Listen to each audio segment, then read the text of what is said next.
No? Okay, good talk. As we saw Chop over here, how's your lifting, or your hopeful lifting this Saturday? Yeah, like I think I said that to you guys on Monday, that we're hopeful that he'll be ready to go. How did he look today? Good. I spend most of the time on the opposite side of the field, so I got to watch the tape. But good. He looked good on Sunday. He looked good on Monday. I'll watch the tape. But yeah, good. How would you say you're on the practice field thus far this week? Your passing attack and momentum, confidence, whatever you want to call it, coming out of that Maryland matchup. Is that something that you can feel on the field? Can you sense it with the way these guys are working the practices? I think we've been making steady progress all year long. I wouldn't necessarily say anything significantly different from last week, but I think we've been making steady progress in practices a little bit in the games. James, we saw Tony Rojas mention towards the end of the game. See someone that can factor more in rotation early in games? He did some really good things. Obviously, we feel really good about the guys that are ahead of him as well. We'll see how that plays out, but I do think it is a positive that we got young guys that are getting a ton of reps right now, and that we got young guys that not only are getting a ton of reps but are making plays, which allows them to gain confidence and the coaches to gain confidence in that. James, what do Friday and Saturday look like for you personally from a recruiting perspective? How much time do you have to spend on that, and how do you balance it personally between the recruiting and the game prep? Yeah, I think this is one of the Fridays where I'm not out. I've been out a good portion of the year, not every game, but a good portion of the year, either Friday morning and Friday night. I don't think I'm out this week. And then we got a ton of recruits coming in on Saturday, and that's the hard part, especially with it being a 12 o'clock game. That makes it challenging. But I also think we try to communicate as much as we can with the recruits that, look, you just got to understand.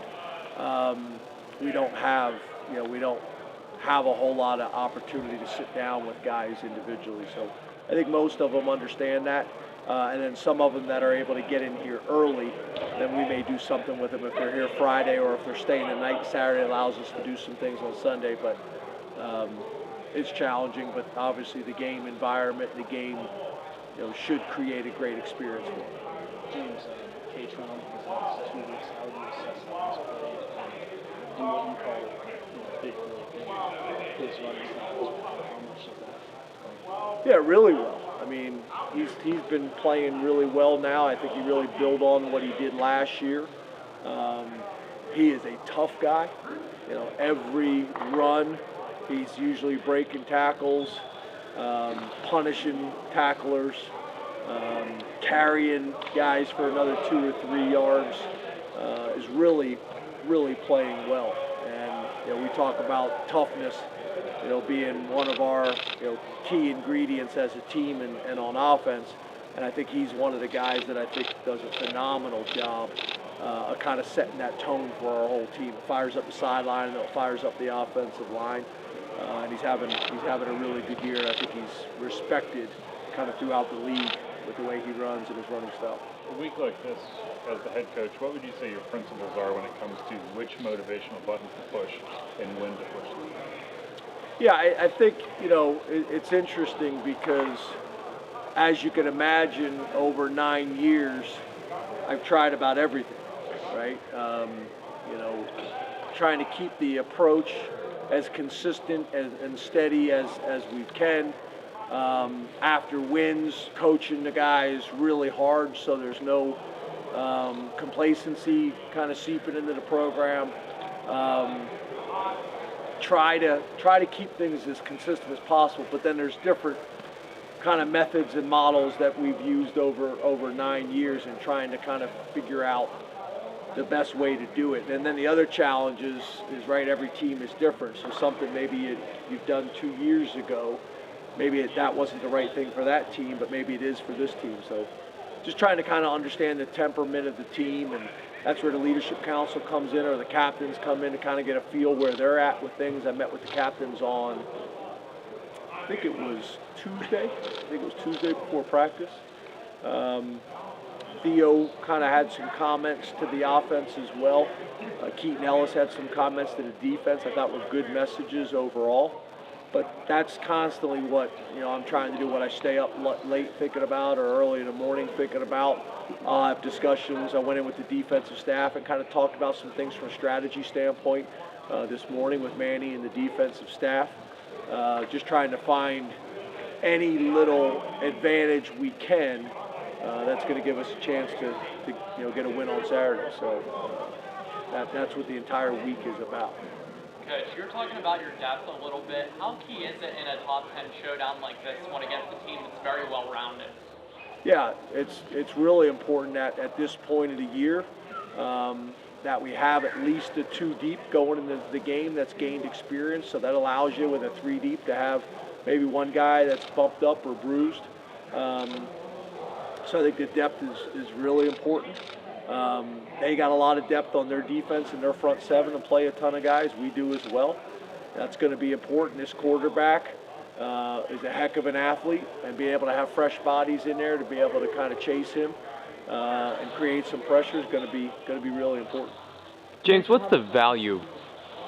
You mentioned how the practices. Thank you. What's the value of zone pressure? Seems like something that a lot of teams are doing more lately than maybe in the past. Well, it really depends. If you're a zone team, then you probably live in that a lot. If you're a man team, then that's a good change-up, right? And I think what you're trying to decide each week is when you watch people on tape, what is that quarterback most comfortable with? Is he most comfortable with man coverage and man beaters? Does he read zone coverage well and have a feel for space and depth? That's what you're trying to decide, and you're really trying to say, okay, what's going to be our complement this week? Are we going to mix in some zone pressures? Are we going to, go heavy man pressure? And that's what you're trying to do to try to confuse the quarterback and try to confuse the coordinator to show one thing and bring another type of deal. And those zone concepts sometimes help with that and sometimes allow you to do that. Or, the formations play a part in that as well, right? If you're getting a lot of mesh and crossing routes, then obviously, your zone complements help with that too. You mentioned how practices have gotten better throughout the weeks. How's the team taking that next level to prepare for an opponent like Michigan? Yeah, we just try to get better every single week. James, first and second down, always important. But is it more so in a game like this when you've got 2 elite defenses on the field? Yeah, I think it's critical. I mean, as we know, a couple weeks ago, that was a problem.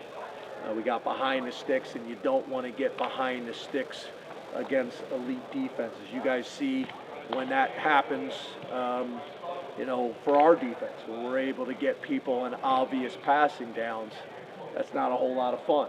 When you got the pass rushers that we do and the scheme that we do, the same with them. So doing everything we can to scratch, claw, fight, to manufacture offense, to make plays, and to stay ahead of the sticks. They've been pretty much ahead on the scoreboard and on the sticks on offense and defense all year long. So trying to get them to play in a way they have not played really this year. James, we talked to Kalen today, and he was pretty honest in his assessment of how he played a couple weeks ago at Ohio State, but he said the big thing that he took away from that game was making sure that it didn't linger, it didn't carry over into his future performance. In his 3 years here, how have you seen his maturity kind of come along in addition to what we've seen on the field? Yeah, he's an awesome young man, and Terry's done a really good job with him as well. It really helped that he came from a great high school program. It really helped that he was raised extremely well, mom and dad. Obviously, him and his brother are very tight, and that's a tremendous support system for him here as well. But he's always had a lot of belief in himself. He's always been super competitive since he stepped on campus, and he's been coachable. And I think him and Terry have developed a really strong relationship. So I'm proud of him. I'm very, very proud of him. He's done well academically. He's really done a good job in his 3 years of kind of maximizing his experience and kind of taking it all in. And his maturity on and off the field is another example. You mentioned, I think, recently the dominance in the third quarter for you guys. I think the number is like Yeah, and theirs is the same way. Yeah, right. What goes into that dominance, and what kind of impact is it going to have? Well, I think obviously, you got two really good defenses that also set their offenses up for success. And I think both defenses are playing really good in the first and second half, but they're also experienced coordinators that also now, after having a good idea of what they've done in the first two quarters, got a pretty good idea of what they're doing and how they're trying to attack you. So then you can make some subtle adjustments with the players. You can talk with the coaching staff about how we're going to approach the second half, eliminate some of the calls that maybe gave you some issues in the first half, lean heavily into the calls that were successful. But I think it's kind of like a player, right? You get into a rhythm. You get into a rhythm of how to call the play and what we're doing well and what's giving them problems. Thanks, Coach. Thanks, guys. Thank you. Thanks, James.